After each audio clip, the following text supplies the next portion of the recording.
Okay guys, welcome back to the channel, best place for long-term stock investing. We're going to talk about the NGL anonymous questions today. But before that, none of what we say should constitute financial advice. If you want that sort of advice, please speak to a professional. Okay, so the first question is, will we see stagflation upcoming? So for some context, for those of you who are unaware what stagflation is, it is persistent inflation. Yeah. Right? It keeps it's inflation that keeps going and doesn't really seem to stop. This happened during the 70s in the US especially, where oil prices just kept going up and up and up. Very painful for a lot of people. But what do you think, Jonathan? Do you think this stagflation is upcoming? I think this sort of macroeconomic events it's too complicated for me.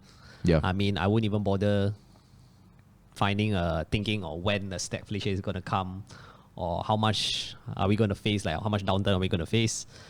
So actually these kind of things I don't really look into so deeply. I only know like pre-surface what it is only.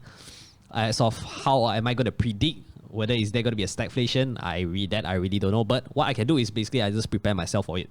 If in case there is a stagflation, for me, I would just be. It means inflation is keep going up, right? Yeah. I know people wouldn't do this, but I'll probably keep more cash. I see. Okay, interesting. Yeah, interesting. I'll put in more, like maybe of my portfolio percentage. I'll maybe put like 20% or 30% in cash, just in case if let's say there's opportunity. In case this stagflation does crashes the market. I don't know whether is it for sure it would crash or not, but yeah, I'll just be prepared for it and just keep some cash on the sideline, even though there's infinite upside of inflation. Yeah, what about you? In terms of seeing stagflation, I think it is harder, not impossible, but it's harder to see stagflation for several reasons. One, the reason we have stagflation is because of a supply constraint, but the supply constraint is a bit artificial in the sense that these are the ports that are being congested, right? Once the ports are less congested and they allow the free flow of goods and the cost lowers, right, for all of this, then we should see inflation taper off, especially in the usual consumer goods and food and all that. So then the second bit is ESG as well. ESG has caused inflation. Just to give you guys a sense, the reason palm oil prices, for example, or even oil and gas has gone up a lot is because they're not allowed to build, or even if they were allowed, it would be quite unpopular for them to build. So people just stop spending money, and so guess what? When you stop spending money, then supply starts to be constrained. Yeah. So this is very artificial, right? It's not like they cannot find any more oil. It's not like there's no more land to plant for palm oil. It's just they cultural or political reasons they don't want to do. I do believe that in due time we will see a reduction in this sort of activity lah. But in the short or medium term, definitely something that I can see persisting. So my answer is, I guess, stagflation in the short and medium term, right? So next question is luck important in investing? My answer is absolutely yes. But before I explain, Jonathan. Yes, sir, it is. Luck equals opportunity plus preparation. So if you are prepared, if you did the work already and you know what company to invest in, and you see that there's an opportunity arise, which means there's a market crash, then you see it drops there's no reason why it dropped that much. It does plays out a role for luck. I think that's how I see this luck. What about you? So I said this in the Instagram response as well, but luck is actually a big factor in investing. When you start investing is very important. So what actually happens to most people is why most people will agree, but for very different reasons. They will maybe buy during the top of the glove cycle, right? And obviously there will be a lot of pain, and from there, then that's when they realize, it's all about luck, right? So if you're early, then you get in. If you're not, if you start working when the pandemic was ending, then obviously your investing luck won't be so good. Yeah. So that's true, but there is a very short-term view on the markets, right? Luck there's always an opportunity to get lucky. Yeah. And the way you do that is to survive in the market. The more you survive, the more you don't blow up your investing account. And that is through things that we teach in our SIB course, link in the description or comments if you want to sign up for it. Yeah, But I think actually I want to add a little bit more. If you actually look at our previous podcast we did with Omni Capital, Scott Lim, right? I think he did briefly mention about his best and worst stock that he invested in. So the worst one that he actually gave was the what's it called? What's that company? Transmile. So he said that is luck to him, because when he actually meet the management actually didn't really give him a great vibe. And it somewhat actually triggered him to like, actually he invested because of Robot Quark. He also actually he did mention this in our podcast. So if you want to check out, make sure you check out. I'll put the links on the top right corner or somewhere.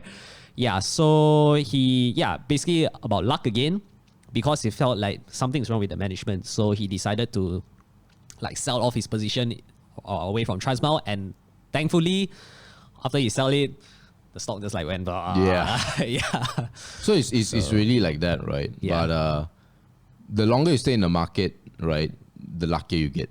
That's what I would say. Now, last question is ESG a scam?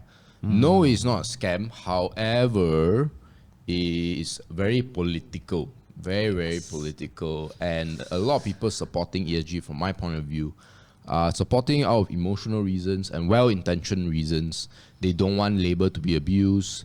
They want the environment to be clean, and they want company governance to be fair, equitable, things like that. So the goals of ESG is very good. I want a nice environment. I don't want laborers to be taken advantage of, and I want the corporate governance in all these, MNCs or any companies for the matter to function carefully. The problem, as always, comes down to the solution, right? And with, let's say, environment, a lot of people who are ESG are just saying, hey, why not we just get rid of the oil companies? Without realizing that actually, for example, oil and gas is very responsible for a better environment. Right? Allowing for roads to exist, machinery that help clears the dirty environment, things like that. So oil, ironically, fossil fuel is actually used to improve the environment. But at the same time, we do know they do cause environmental destruction as well. And so I'm not saying here I have the solution. I'm only saying that the current proposals are usually not that good of an idea, and there are always unintended consequence. And take, for example, palm oil. If you are saying no, they can never plant any more palm oil because there is of deforestation, okay, great. Guess what happens now? Food prices will go up because you have decided to increase the cost of palm oil artificially through a constraint of supply. Is that something you want? Do you want just because, you just for the sake of non-deforestation that people now have to, poorer people will now have to spend more dollars for the same goods and services? But it's a good goals, but I would say weird and probably unproductive solutions. But what do you think? Actually, nothing much. You actually pretty much painted out everything already. But I think I remember you actually commented in the Insta story, right? You talk about, let's say, what if the labor actually wants to work for more hours, but then it got restricted because of ESG. Correct. It's like, so there's two losers, right? In the case, the worker will not be able to earn more money even though he wants to, and then the business will now lose a productive worker. So imagine I see like you're so productive, but I can't work. I mean, there's always like two sides of the coin for environmental and social, but definitely corporate governance is something that I strongly agree with. I mean, we really want a great company to have like no hidden hands and not like those scammy type of like management who runs the company. So that is definitely really very important. And actually, I hope that it kind of improve or even level up the standard of actually governizing these management. But for environmental and social, that one, I mean, the intention is great, but Yeah. I mean, there's still like room to improve lah, and Yes. to like stuff like that. Yeah. So, So yeah, guys, hope you guys enjoyed the questions and enjoy even more the answers. If you did, share it with your friends. As usual, like, comment, subscribe, click on the notification bell so that whenever new videos pop, you know it fresh. And we will see you in the next video. see you soon.